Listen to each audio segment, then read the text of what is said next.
तो जैसा कि 10,000 वर्ल्ड के लास्ट एपिसोड में हम लोगों ने देखा था कि लिंगफेंग यहाँ पर कल्टीवेशन करना शुरू कर देता है और इसी बीच 5 महीने का टाइम बीत जाता है, जिसकी वजह से मेंगटियांग बहुत ही ज्यादा परेशान हो जाता है। तभी एनचेस्टर यहाँ इस जगह पर आकर इन सभी लोगों को बाहर की दुनिया में भेज देता है, लेकिन मिस सुजू और साउटियान इसी जगह पर रुककर लिंगफेंग का इंतजार करने का फैसला करते हैं। तभी बाहर की दुनिया में फायर वैली का एम्परर अपनी बेटी को देखकर बहुत ही ज्यादा खुश हो जाता है, लेकिन जब उसकी बेटी बोलती है कि मेरे जितने भी साथी थे उन सभी की मौत हो चुकी है, इस बात को सुनकर फायर वैली का एम्परर बहुत ही ज्यादा गुस्से में आ जाता है। और अब आगे एपिसोड की शुरुआत में फायर वैली का एम्परर बोलता है, आखिरकार किसकी इतनी ज्यादा हिम्मत होगी कि उसने तुम्हारे भाई को जान से मार दिया है? क्या तुम उसका नाम मुझे बता सकती हो? मैं उसे जान से मार डालूंगा। इस बार क्वीन सियान बोलती है, फादर मेरे सभी साथियों को एशियन वर्ल्ड के डीमन ने मारा है। इस बात को सुनकर ये सभी लोग बहुत ही ज्यादा शॉक हो जाते हैं। तभी ताई सेक्ट का एल्डर आगे की ओर आकर बोलता है, क्या तुम लोगों को पता है कि आखिरकार लिंगफेंग कहाँ पर है? इस पर एक लड़की बोलती है, लिंगफेंग ने हम सभी लोगों की जान बचाने के लिए डीमन के साथ फाइट करना शुरू कर दिया था और अब हम लोगों को कुछ भी पता नहीं है कि लिंगफेंग जिंदा है या मर चुका है।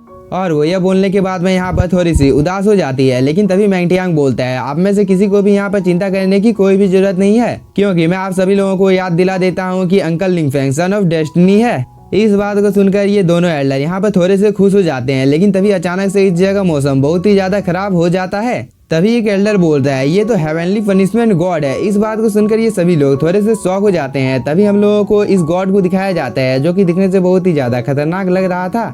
तभी ये दूसरा एल्डर बोलता है, हेवनली पनिशमेंट गॉड बाहर की दुनिया में तभी अपीयर होता है जब एशियन वर्ल्ड से कोई बहुत ही ज्यादा रेयर ट्रेजर बाहर की दुनिया में लेकर आ जाता है, क्योंकि यह चीज रूल के सख्त खिलाफ है। और वो ये बोलकर यहाँ पर थोड़ा सा डर जाता है।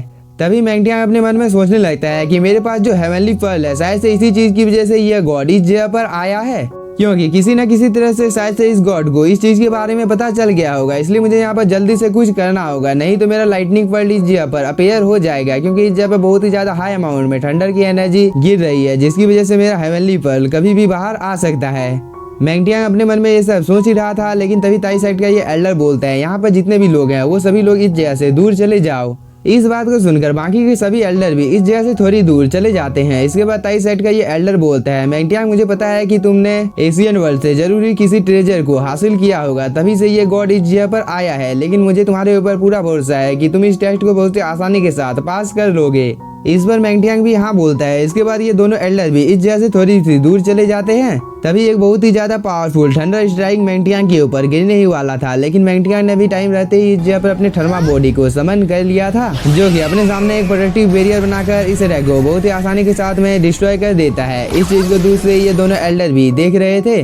तभी मेंगटियांग यहाँ पर अपने फिनिक्स मास्टर सोल को भी समन कर लेता है, जिसकी वजह से इसकी पावर और भी ज्यादा बढ़ जाती है। इस चीज को देखकर यहाँ पर बाकी के जितने भी एल्डर होते हैं उन सभी को अपनी आंखों के ऊपर भरोसा नहीं हो रहा था कि मेंगटियांग के पास फिनिक्स मास्टर सोल भी है। दूसरी तरफ मेंगटियांग ने अपने फिनिक्स मास्टर सोल से इस गॉड के ऊपर अटैक कर दिया था, जो कि बहुत ही तेजी के साथ ऊपर की ओर जा रहा था, लेकिन तभी एक थंडर स्ट्राइक सीधे आकर इस फिनिक्स के साथ टकराता है, जिसकी वजह से यहाँ पर एक बहुत ही ज्यादा पावरफुल ब्लास्ट होता है। और इस ब्लास्ट का इम्पैक्ट इतना ज्यादा होता है जिसकी वजह से इन सभी एल्डर को अपनी जगह में खड़े होने में प्रॉब्लम हो रही थी। इसलिए ये एल्डर तो कुछ ज्यादा ही शॉक हो जाती है, लेकिन तभी ये लड़की बोलती है, मेंगटियांग के पास स्वॉर्ड मार्शल स्पिरिट और फिनिक्स मार्शल स्पिरिट दोनों ही है, आखिरकार ये चीज कैसे हो सकता है? क्योंकि अब मेंगटियांग को देखने के बाद मुझे ऐसा लगने लगा है कि वो अभी हम लोगों के फैमिली का ही हिस्सा है। तभी ताई सेक्ट के ये दोनों एल्डर आपस में बात करने लगते हैं कि मेंगटियांग ने यहाँ पर फिनिक्स मार्शल स्पिरिट का यूज किया है और यह चीज लिंगफेंग के पास में भी है, इसलिए क्या ऐसा हो सकता है कि इन दोनों के बीच में कोई रिलेशन है?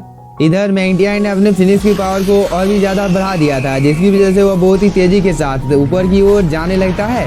इसके बाद यहाँ पर एक ब्लास्ट होता है, जिसकी वजह से मेंगटियांग ने इस हेवनली प्लेसमेंट को पास कर लिया था। इस चीज को देखकर ये सभी लोग बहुत ही ज्यादा शॉक हो जाते हैं, क्योंकि मेंगटियांग ने बहुत ही आसानी के साथ में हेवनली पनिशमेंट को पास कर लिया था, जो कि कोई नॉर्मल बात नहीं है। इसलिए ये सभी एल्डर मेंगटियांग के पास आ जाते हैं, जहाँ पर मेंगटियांग की खुशी का कोई ठिकाना नहीं होता है, क्योंकि अब मेंगटियांग की पावर भी काफी ज्यादा बढ़ गई थी। तभी ये ड्रैगन बीस्ट आगे की ओर आकर बोलता है, मास्टर कॉन्ग्रेचुलेशन, क्योंकि आपने तो हेवनली पनिशमेंट को बहुत ही आसानी के साथ झेल लिया है।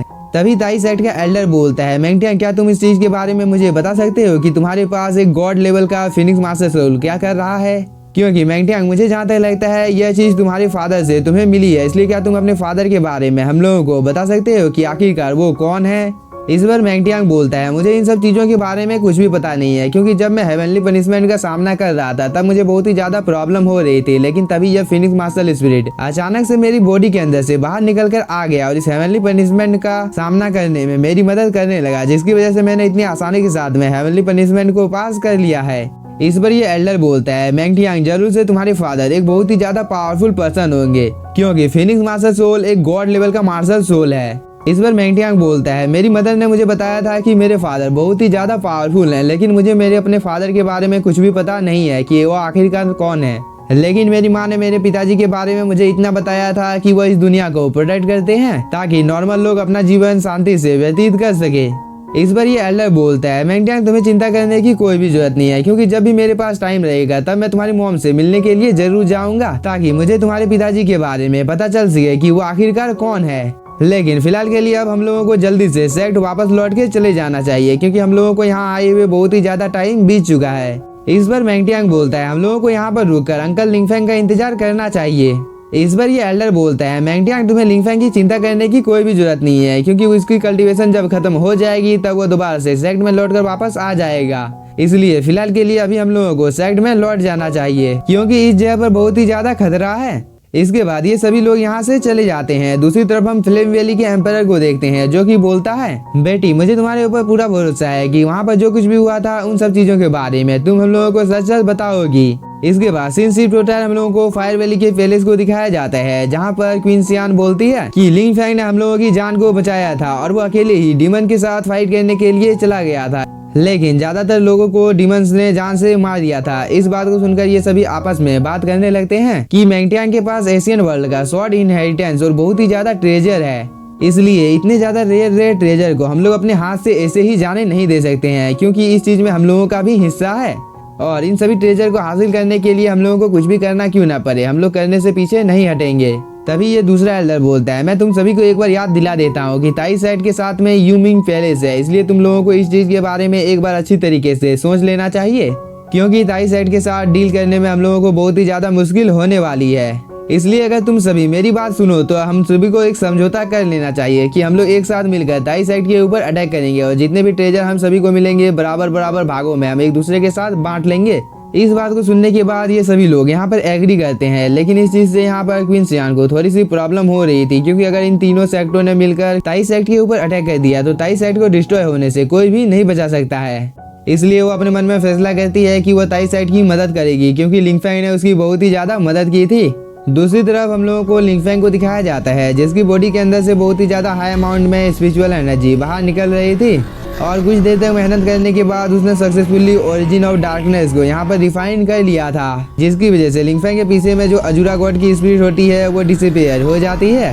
इसके बाद वो अपनी आंखों को खोलता है और वो बोलता है, मैंने यहाँ पर 5 सालों तक कल्टीवेशन किया है, लेकिन यह चीज बाहर की दुनिया में केवल 5 महीनों के बराबर है, लेकिन यहाँ पर कल्टीवेशन करने की वजह से अब मेरी पावर टोंगटियांग रेलम के 6 लेवल तक पहुँच चुकी है, जो कि बहुत ही ज्यादा है। तभी यहाँ पर एंचेस्टर यहाँ आ जाता है और वो लिंगफेंग को यहाँ पर बधाई देने लगता है कि तुमने ओरिजिन ऑफ डार्कनेस को सक्सेसफुली रिफाइन कर लिया है। इसके बाद वो लिंगफेंग को इस जगह से बाहर निकाल देता है। इसके बाद एंचेस्टर यान बोलता है, लिंगफेंग जैसा कि हम लोगों के बीच में डील हुआ था, अब मैं डीमन पॉट को ले लेता हूँ। और वो यह बोलने के बाद में डीमन फर्नेस को लिंगफेंग के पास से ले लेता है। इसके बाद साउटियान भी इस जगह पर आ जाता है और वो बोलता है, लिंगफेंग मैंने तो तुम्हें बहुत ही ज्यादा मिस किया था, क्योंकि तुम बहुत ही लंबे टाइम से कल्टीवेशन कर रहे थे। तभी जिया बोलती है, लिंगफेंग हम दोनों ने भी तुम्हें बहुत ही ज्यादा मिस किया था और मेरी सिस्टर तो यहाँ पर तुम्हें याद कर रोने ही वाली थी। लेकिन तभी लिंगफेंग बोलता है, आखिरकार मैंगटियांग कहाँ पर है। इस पर साउटियान बोलता है, मैंगटियांग बहुत ही ज्यादा परेशान था, क्योंकि उसकी मदर की शादी दोबारा से करवाई जा रही है, जिसकी वजह से मैंगटियांग की हालत बहुत ही ज्यादा खराब थी। इस बात को सुनकर लिंगफेंग अपने मन में सोचने लगता है कि मैंगटियांग कहीं क्यूनियू का तो बेटा नहीं है ना, और वो ये बोलकर थोड़ा सा परेशान हो जाता है। लेकिन इसी के साथ हम लोगों का ये एपिसोड हो जाता है खत्म। तो अगर आप लोगों का एपिसोड पसंद आया होगा तो चैनल को सब्सक्राइब कीजिए और वीडियो को लाइक, और इसका नेक्स्ट पार्ट भी कुछ ही देर में अपलोड कर दिया जाएगा। तब तक आप लोग एक प्यार सा कमेंट कर दीजिए। Thank you for watching.